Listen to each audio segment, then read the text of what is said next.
Luigi Rai è qui da noi a Cantiamo Napoli. Buonasera. Buonasera, niente, io sono contentissimo ancora una volta di stare qua a Cantiamo Napoli. Niente, sono contentissimo. Sei contentissimo e altrettanto noi. La nostra bella ragazza immagine Maria Criscuolo, buonasera. Buonasera. E Villa Mirabella che ci fa da contorno. Luigi, che dici? Ti piace questo posto magari per un tuo matrimonio futuro? Bellissimo, guarda, bellissimo. Si mangia bene soprattutto, c'è tanta disponibilità, venite in tanti a Villa Mirabella. Luigi, allora, cosa facciamo ascoltare al pubblico a casa? Facciamo ascoltare Se vuoi, scritta da Sergio Donati e Enzo D'Agostino, e facciamo ascoltare Se vuoi. Tratta dal disco Nuvola d'estate. A chi la vogliamo dedicare? Se c'è una dedica da fare in particolare o un saluto? No, un saluto a tutte le ragazze.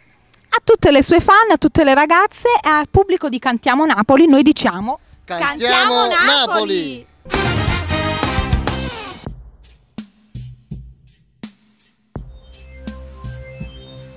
Se vuoi, solo se vuoi,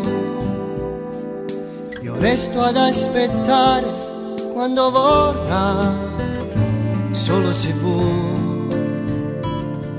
Puoi decidere per me, basta chiedere ed avrai tutto di me. E poi, tu non lo sai, per te sto litigando con i miei.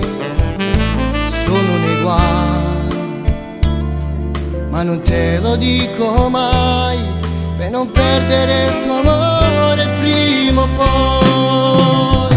Ma come fai a stare qui e dormire dopo insieme a quello lì? Quando dici te ne vai, giuro che ti ammazzerei, ma se dopo lo facessi morirei. Tu non lo sai e non mi chiedo cosa penserà quando c'è lui.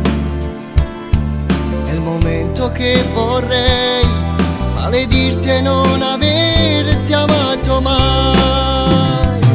Ma come fai a stare qui e dormire dopo insieme a quello lì?